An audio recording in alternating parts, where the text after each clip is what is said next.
Welcome back. Couplings.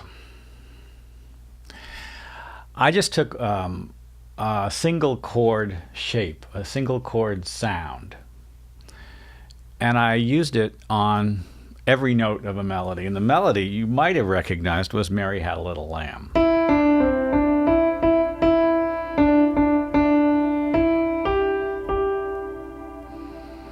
It's not a deep thought, but the use of couplings, finding a chord sound that I love, this is the sound.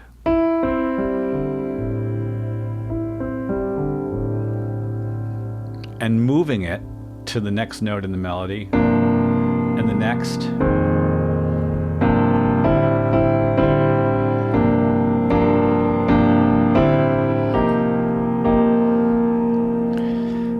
Creates a harmonic language that's not locked to conventional Western harmony, but rather has more to do with the fundamental physics of sound. Couplings work like this. There's a melody on top, and 2 or 3 other notes follow that melody wherever it goes. I suppose we could put the melody in the middle, or even at the bottom. It's a kind of parallelism, like starlings in the sky, creating those blob shapes that seem to be organic beasts in their own right. A good coupling can sound like a new instrument. The piano itself turns into a slightly different sounding creature because of the couplings. Couplings don't have to be beautiful sounding. I mean, I could easily have done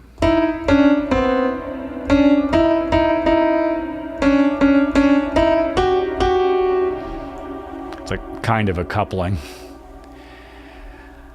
But for an ambient composer, we're interested in the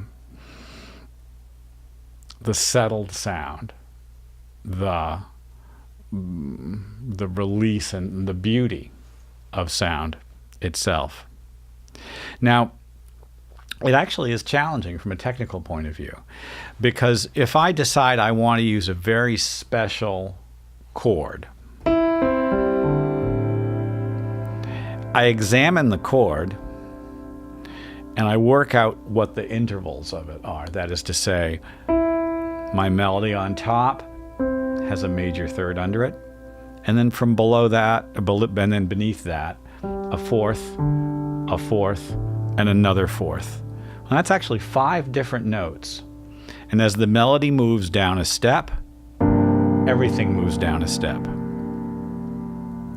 So far, all of these notes are in the key of F, but as the melody moves down another step, I'm now out of that key, and I'm not really sure what key I'm in, because I just played a whole bunch of different pitches, none of which all live in the same key signature. So I've lifted myself up out of a conventional harmonic framework into a chromatic, which means all colors or all notes framework. It's a beautiful sound.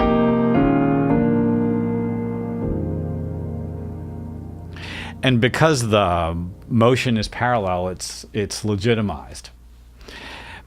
We're accustomed to the sound of couplings when the notes all follow or fall within a scale, major, minor, whatever. When the notes are constrained to a scale, we call that kind of coupling or that kind of parallel motion diatonic coupling.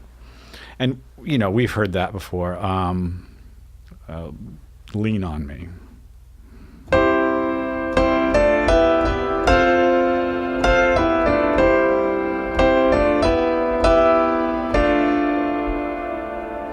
Aside from the little bobble that's diatonic coupling, and it sounds great to us. We love the sound of diatonic coupling, but it does reinforce a conventional harmonic language and builds the set of anticipations that are associated with the dominant chord and the home chord, the tonic chord.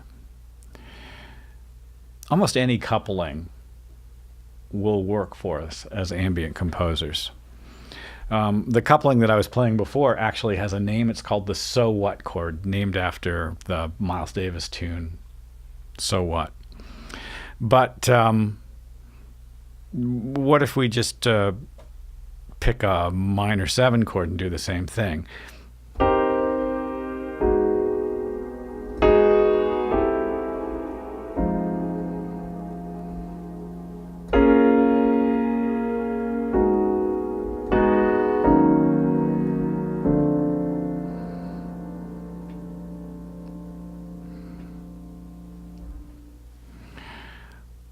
Maybe a major 9 chord.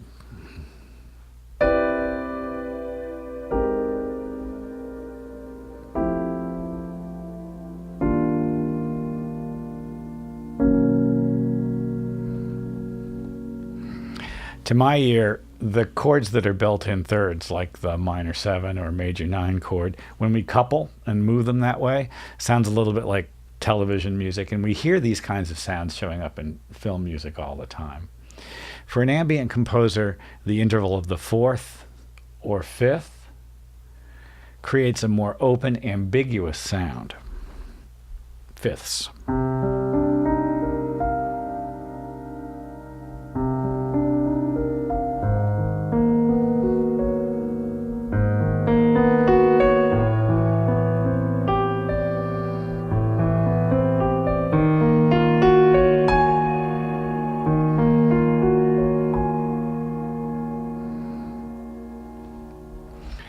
The So What chord is built mostly in 4ths with a major 3rd on top.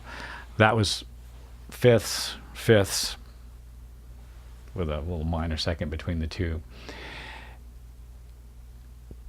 Couplings float, like those starlings in the sky or balloons. And each coupling has a signature sound. A single chord quality moved from note to note creates its own kind of language. Choose your chord quality and then apply it to a melody.